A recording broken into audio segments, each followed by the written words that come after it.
मैं मोहित, F&B manager, hotel केसी residency. आप सभी का स्वागत करता हूं और धन्यवाद करता हूं कि आप इस प्रेस ब्रीफिंग के लिए आए।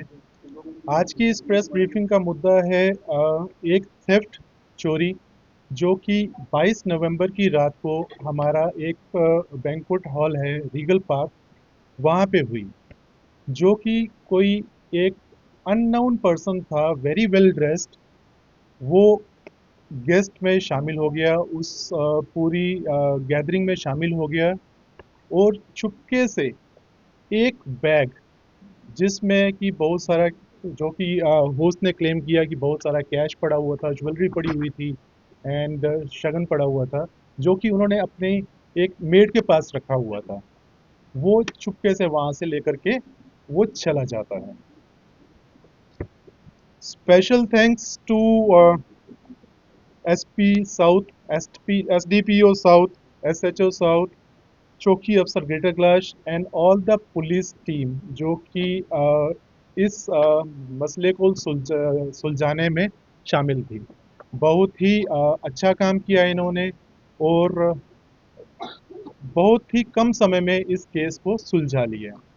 लेकिन इस पूरे एपिसोड का सबसे अनफॉर्चुनेट पार्ट ये था कि जो इस फंक्शन के होस्ट और उनके रिश्तेदार, Mrs Rinki Gupta and mister Puneet Gupta, जो कि छन्नी हिम्मत में रहते हैं, उन्होंने रात को बेसलेस हम पे इल्ज़ाम लगाए कि हॉल वाले मिले हुए हैं, इनकी मिलीभगत से हुआ है, ये कमीशन खाते हैं, ये सब इस तरह की सब तरह की बातें करी, जो कि रियली रियली वेरी अनफॉर्चुनेट थी कि हम उनकी सर्विस में उनके इवेंट को एक शानदार लम्हा बनाने के लिए अपनी तरफ से हमने हर मुमकिन कोशिश की और हम करते हैं। उसके बावजूद हमारी वो सारी कोशिशें एकदम नाकाम सी हो गई उनका ये सब कहने से।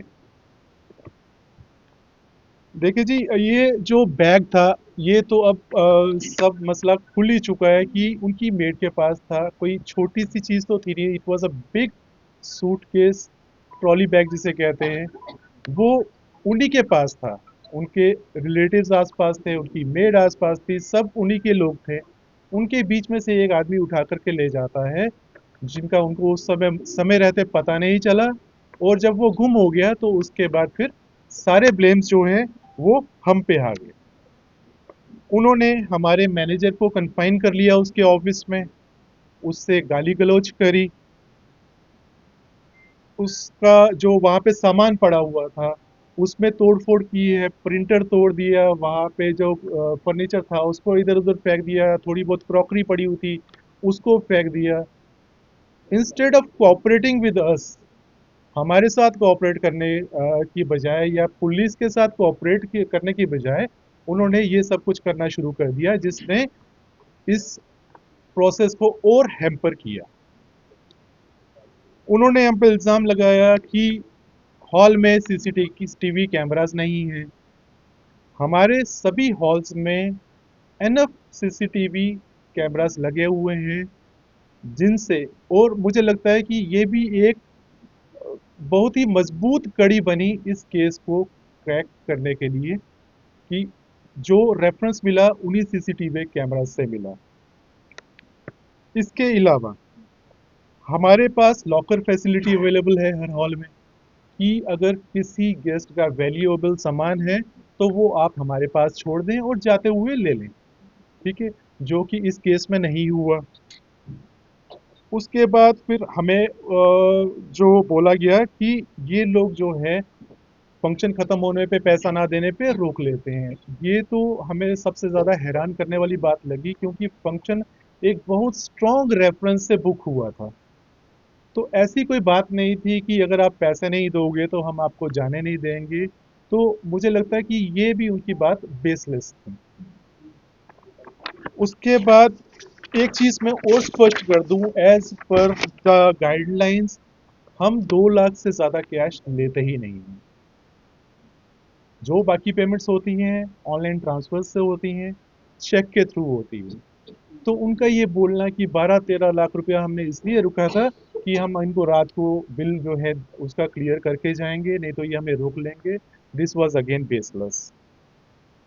सिक्योरिटी की बात करें तो हमारे सभी हॉल्स में भरपूर सिक्योरिटी डिप्लॉयड है, लेकिन हम किसी भी गेस्ट को अंदर आने से विदाउट एनी रीज़न नहीं रोक सकते, because our security people are no one to जज कि ये आपके गेस्ट हैं कि नहीं हैं। हाँ, अगर कोई होस्ट या उनका कोई रिलेटिव हमें अगर बोलता है कि कोई अनजान आदमी है, इसको हमारे साथ नहीं है, तो हाँ हम उसका ध्यान रखते हैं, हम उसको बाहर कर देते हैं। बट हम कैसे कह सकते हैं कि ये जो बंदा है, वेल ड्रेस्ड बंदा है, ये आपकी गैदरिंग का हिस्सा नहीं है? We are no one to जज दैट। टेक्नोलॉजी आ चुकी है।